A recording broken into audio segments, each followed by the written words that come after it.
our political commentators are with us now as the political year officially gets underway. We've had Ratana, of course, and tomorrow I think we've got first Cabinet and Parliament back, but there is one story that is dominating at the moment. The Prime Minister is in Mount Maunganui after this disaster, the landslip, where 6 people are believed dead, and the recovery mission, as we've just heard, getting underway again in the last hour or so.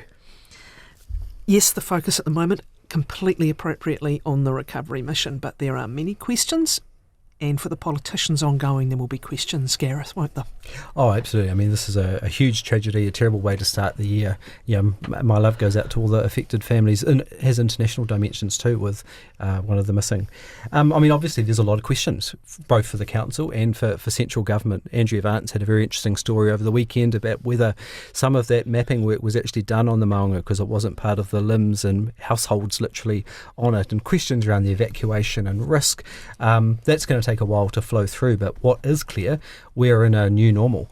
It's almost every summer we're getting hit by these worse and worse storms, and what we know is the degree of temperature globally we've added to the climate adds 7% more water to the atmosphere. That actually makes these events 15 to 40% heavier or more intense. So it's already costing us billions of dollars every year. So not only the specifics of this question, but how do we adapt to this new normal where the year sort of starts with Ratana, anniversary days, Waitangi, and a massive storm, it seems, every year. The adaptation question, it's interesting, Gareth's point, just based on Andrea's story there, because councils are doing hazard mapping. Ben, it's a story we covered a lot last year, and insurers will be using some of that mapping to make decisions about what they will and won't insure. We've got flood maps, etc. We've got some landslides identified as hazards where they are known. To Gareth's point, we may need to be much more proactive. And who's going to undertake that process and how? These are the sorts of questions that will in time evolve. That's right. So as part of the government's climate adaptation framework, which they unveiled in October last year, there is national flood mapping going on to try and identify those sort of zones, not just as is currently happening in a council by council basis, but nationally, so that everyone can sort of see, where the most affected, where the most vulnerable sort of areas are, because there are a couple of aspects to this. Obviously in terms of addressing climate change, there's the mitigation piece, which is about reducing emissions, but obviously you can't do that in a targeted way that only impacts New Zealand. That's part of a much bigger effort where you're sort of, you're doing whatever you can. New Zealand's progress on that, I think, has been variable, over the last 15, 17 years. The other piece, obviously, is the adaptation piece. But again, that breaks down into a number of other issues, which is, first of all, trying to avoid the harms, avoiding, building new homes on sort of floodplains, affected areas.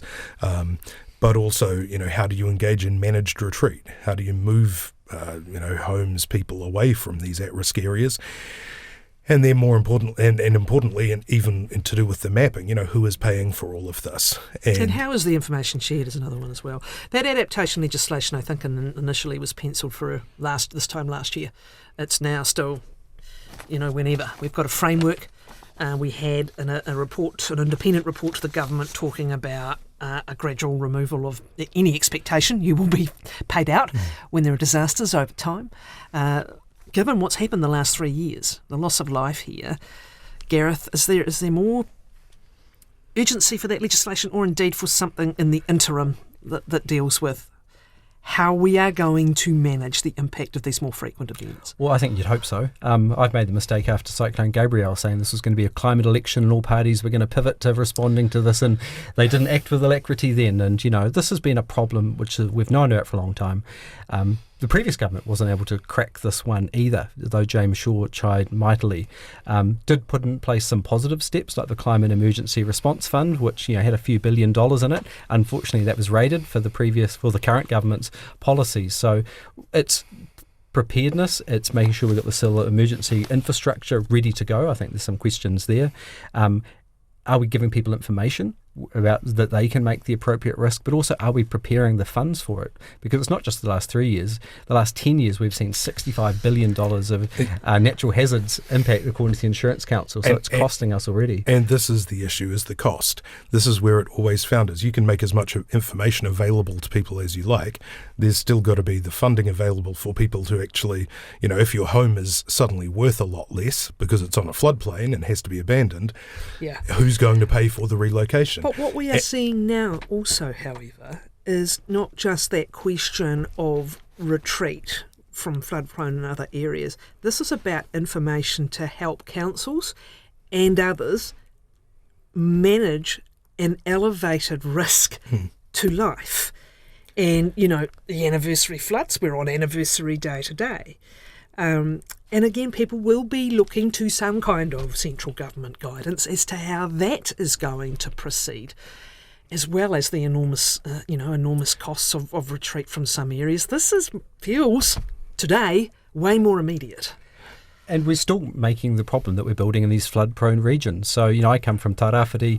Once again, we see all the forestry waste emerge on the beaches, wipe out communities and infrastructure. What was yesterday's solution, forestry on the coast, is now today's problem. And the question is, are we still setting ourselves up for more problems and more costs in the future? And this is why, they need to work together and actually get a coherent action plan together. And even once councils have that information available in terms of things like flood banks, where's the money going to come from? Is it going to come from the 2 to 4% capped rates increase per year? I mean, you're talking about, and obviously we're going to have to look at council amalgamations, whether sort of forced or merely nudged because of their rating bases in a lot of these smaller areas. But ultimately somebody is going to have to foot the bill for all of this. And that's the tougher conversation, because there is no money. Not really, because the previous government, I set a really good principle, which was you get the polluters through our emissions trading scheme to contribute to the emergency response fund. We had billions in there, which was rated. Okay. Look at Auckland Council's the largest budget line of new expenditure is buying up flood-prone properties. All right, and they also did flag the previous Reserve Bank governor wanting this climate exposure reporting from the major players, because that is another element. Is now right now we're in the middle of a human tragedy, and that recovery getting underway again. But one wonders whether this question that multiple governments have kind of nudged along the road is getting to a point where it comes up the list of concerns that people have beyond this latest tragedy. Okay, it has certainly overshadowed the beginning of and rightly so, the beginning of the political year. Cabinet back tomorrow, first caucuses tomorrow, Parliament's back as well. It's going to be a fairly frenetic start. We did learn over the summer date when the election date is going to be, November 7th. Is that about as late as the Prime Minister could go with a feasible date, Ben? Yeah, I think the lateness of it has been a little bit overcooked. It's not sort of, unusually or astoundingly late, but it's certainly, I think, as you say, about as far as you'd want to push it in the normal range, and also have time to negotiate a quick-fire coalition agreement with your trusted partners whom you've just been returned to office with after a successful economic recovery throughout 2026. Look, this government has tended, I think, to leave things till the last minute. You see it with all of the, budgets, budget policy statements. They all tend to be sort of on the last possible day. Yeah. Well, you always got to get the All Black Test calendar out. I don't know if that still holds, but that happens as well. But another question that's raised is, especially given the shape of governments we seem to be having these days, is, well, are we going to have a government by Christmas? Because that's the other thing. You want to leave sufficient time. And we know one person in particular likes to have the results of the specials through before even beginning negotiations, that being the New Zealand First leader. I'm not asking you to give me an answer right now, Gareth, but again, was that part of the thinking, leaving some runway through to trying to get a government formed? Well, I think they were trying to balance the two points of tension. One is they need to wait till the absolute longest point for the supposed green shoots to actually make themselves manifest and people can actually start seeing these green shoots. Meanwhile, there's a winter and potentially 2 interest rate rises into that period before then. And then that pressure that you need to leave enough time to negotiate the government. And Winston Peters, he has a history of drawing these things out. It's 40 days last election, so if it takes 40 days again this time, that's bumping up pretty close to Christmas, and to have the first sitting of Parliament. Ben makes the point that maybe if you got those three parties coming back together, it might be easier to stitch a deal together. But what we're seeing in the polls is National could be in a much weaker position. So both ACT and New Zealand First will be trying to get their pound of flesh. Yeah, let's talk about the polls, because there is something of a trend coming through. Obviously, the individual results vary a lot, and of course we are in summer times. But there does seem to be this trend from recent polls that the current coalition government's on track to perhaps make it with a couple of spare seats, but National's share of that makeup has decreased. Now, how much of a problem is that for National and for Christopher Luxon also, because he's going to have antsy backbenchers looking at their seats? What are you making of where we begin the year anyway in terms of polling? Look, in terms of forming the actual government, it does weaken National's hand if they go in with 30% of the vote, 32% of the vote, well down from the 38% that they got in 2023. Probably not sort of tangibly enough to make a huge difference. They're already currently only, say 14 of the 20-person cabinet as National ministers. They have about 20 members of the executive, or 18 members of the executive, out of about 30. So that includes ministers outside cabinet. Yeah? That's right. And I think that you would probably see that as a bit of a flaw. You wouldn't be looking at a major sort of increase in the smaller parties' representation. New Zealand First, because they have been surging over the last year, they would be looking at an increase. They currently have 3 ministers inside cabinet, 1 outside cabinet, and one parliamentary under secretary. They'd want to see a boost there. But you're right in terms of how does this affect National internally coming through the campaign? Much tougher. Not only those list MPs, those electorate MPs in marginal seats, some of whom really won against the odds in 2023, will be feeling very nervous. I mean, the issue is because it's uncertain about how. Normally, if you have a swing against a party that's done well in the previous election, that will sort of reduce their list MPs, but only by the same number, same rate that it reduces their electorate MPs, because there will be a swing within the electorates. On the other hand, Labour, who lost a lot of electorates to National, including ones they wouldn't have expected to, they haven't exactly excelled post-election. No, but they're the biggest party. And this is the other thing I'm interested in your take, Gareth, on all of this, is whether there's a large dollop of protest vote currently sitting with Labour that might be quite soft. And second, are they also eating up some of their potential coalition partners' votes, particularly the Greens? Well, that's exactly their problem. And, MMP's like a relay race. You can be running right out ahead, as Labour's doing at the moment, when you've got the baton. But if your partners on your team aren't racing ahead as well, you can lose the race. So they've got the opposite problem that National has, that looks like they're actually eating into the Greens' vote. That's a historical sort of thing that you can see through history. The Greens really benefited from Labour's drop at the 23 election during that last period of the campaign. So, yeah, there's no... But Labour would be ultimately targeting the swing vote, the so-called, mystical kind of middle voter who can move particularly between the two biggest parties. Now, that's really where it should be hunting. And with a focus on the Auckland, question is how soft that vote is at the moment. I think it's flexible. It's, available. You clearly see them focusing on Auckland. That's where they had their caucus retreat, really targeting Does some of those. Does anyone care about that, really? What will it take? No, I think it's a little signal, but clearly they're trying to signal that they've learnt the lessons, that they really failed in the Auckland last election. They're making it a priority this election.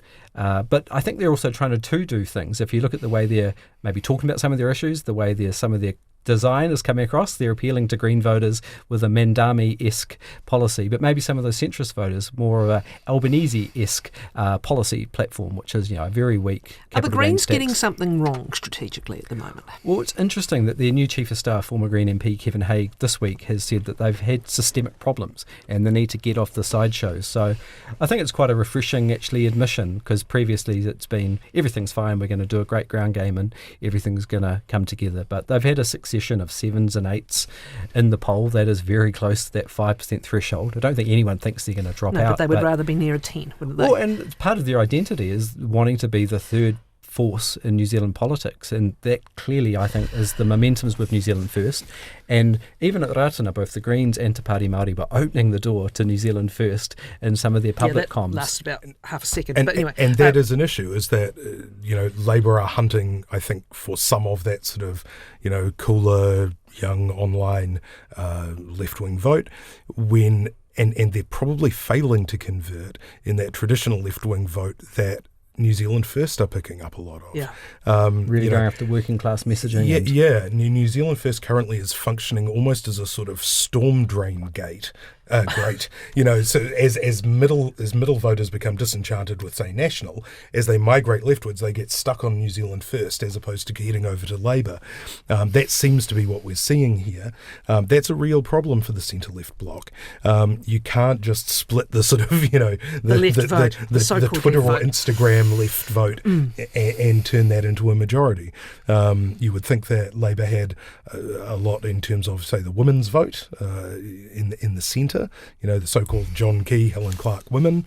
But, right now, the total numbers aren't sort of there. And I think that trying to out urban liberal the Greens is not their best tactic. And New Zealand First has played that role in determining the government for, I don't know how many of the last elections, there's been one or two exceptions. But again, Labour's got the more complicated picture to try and put together a Labour, Green, New Zealand First. If Te Pāti Māori can't bring enough party vote, they've got the more complicated picture. Let's look at how some of this is going to... sorry, finish your thought if you want to. Oh, no, the risk for Labour, I think, is if that they don't have a plausible pathway for success with Greens and Te Pāti Māori, it amplifies New Zealand First, makes them more important. Everyone focuses on, everyone asks Winston Peters questions, and people start questioning, if it is going to be a National Act New Zealand First government, do you want a larger New Zealand First component in that makeup to maybe be a bit of a block for things like asset sales and things like that? So that's a risk for the momentum. It's always been a risk. It's an elevated risk with the size of the smaller party vote that we have in this latest government.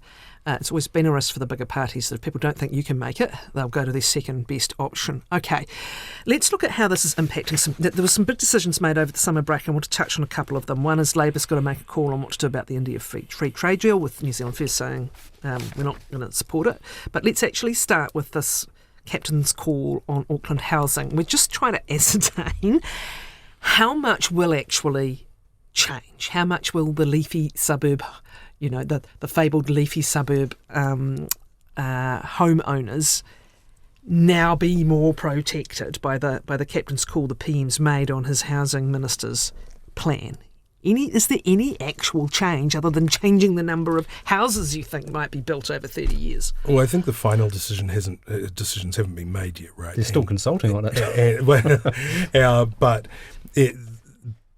But my understanding is that essentially it's going to be more focused on, inner city housing, building up in the inner cities and around those, new revamped CRL, City Rail Link stations, which makes a lot of sense. I mean, that was sort of the spirit of all these laws. Will some of those historic suburbs that were so impacted, people talk a lot about Kingsland in particular, will some of those suburbs now get some kind of reprieve on how high your neighbour's property can be, or not? Well, Kingsland already actually has quite a few apartment buildings in it. I would think that sort of the further out you get, the less, the more outside the plan change you will become. So I think Howick, for instance, the eastern suburbs, I think they're sort of looking at, at being kind of released, I suppose. But I think the closer you get to the inner city and to, Kingsland is right next to what they call uptown, in the Retailers Association sort of lingo there. Those are areas where you would expect more density. Well, we just don't know, but it's clear that, there's been a lot of pressure from national backbenchers, other forces. The Prime Minister is clearly cognizant of the attack potential from New Zealand First and ACT, really eating into that vote, so making this call to change, but we don't know exactly change for where. But look, I think it's a mad way to run our cities, that places like Mount Eden, Remuera, close to the city, basically young people are forced out, and we can't develop these cities, these centres which are close. Everyone's going to be able to reach a consensus around intensifying around transport corridors. But this is the big intergenerational battle in our politics, and unfortunately for young folks, it's not a great way to run a society or an economy to have them flee the country because they don't feel they can get on the ladder. India free trade deal, so the Prime Minister said they'd get it this year. He made it technically. There's always the devil in the detail discussion about a free trade deal, but the other big question is, has he got the votes to get it ratified? Well, he looks like he needs either the Greens, which I think is unlikely, or Labour. So it does put Labour in a bit of a position of power and a bit of a bind what they do. This is the party, of course, that negotiated the world first free trade agreement with China, right? Which That's then right. Foreign Minister Winston Peters stood aside from. So his history repeats in a number of ways. I mean, we're just talking about their positioning. What do you think the outcome's going to be of this decision? I think it's pretty likely it's going to go through. This has become a truism of New Zealand politics between Labour and National to continue signing up to these. But this is evidence that a fast deal is not always a good deal. India clearly saw the pressure under because of the commitments that had been made. New Zealand First points out that it's opening up our immigration markets our employment markets a lot more than Australia has done, the United Kingdom have done, and for him it's another point of differentiation from the government. He's playing this game of insider outsider very well. Yeah, I mean, I think a lot of the objections are a bit overblown. My read of the immigration provisions is that it doesn't actually create any new sort of quotas or increase any kind of existing caps. It's all within the existing, green list, the existing student visa issues. So, I think there has been grounds, I suppose, for New Zealand First to kind of dig in and fearmonger on this, along with the prevalence of Indian sounding surnames and other attacks on New Zealand identity apparently. But the substance of it include, I think one of the other worries was this requirement for directed capital foreign direct investment into India, which New Zealand firms I don't think could ever meet, but again, that's more of an aspirational one. So I think the gains are more limited for New Zealand out of it, but I don't think that the downsides are really anything like what's been suggested. Okay, then quickly, look, we know the themes of 2025, cost of living, concerns around health, the economy overall, just the vibe, Your Honour. What are you picking 2026? What is going to define the way this election year unfolds? Well, I guess on that vibes point is that, this is what the government's been clearly hoping these green shoots would come through. There's been a real road bump with the latest inflation, which was above forecast. It seems to be very broad-based, so you can't say it's just because of geopolitical tensions or anything like this. And the risk is kind of like Joe Biden in the US, he would regularly point to good data, but people just weren't feeling it. I didn't feel it walking into the studio today, seeing the closed stores and the homeless people on the street. So that disjunction between what people see with their eyes versus what they hear. Yeah, I think that's right. It's going to be a white knuckle ride for the government, trying to ride the economic recovery into the election. I think that's why the smaller parties in particular will be diversifying. New Zealand First will be. I guess they have kind of carved out a niche of this sort of Trumpian kind of style, among the major parties in New Zealand. And look, that's not popular amongst the wider New Zealand electorate, but it does give you a strong base as a minor party. Well, they're not beyond making a few adaptations according to public demand either. Some of the fishery stuff that was changed over the summer when the recreational fishers got out in force. But interesting that there linkages with Reform, One Nation in Australia, looking at them as a bit of models for rapidly jumping in the polls. And this is where the Greens should be looking. Why can't they capture that Polanski, Mandami momentum you see in the US and UK? And it's very difficult. It's going to continue to be very difficult, I think, for the two major parties who still have enough of their sort of feet on the ground in terms of being, sensible, centrist, liberal democratic parties, and they can't compete on that kind of rhetorical sort of level. But maybe it's the case, as Mark Carney said, the global order is breaking down. Maybe the old political order is breaking down as well, and we're seeing increasing polarisation. People aren't really being persuaded, through evidence. It's kind of yelling at each other, unfortunately. So let's hope for maybe a more evidence-based, good discourse election.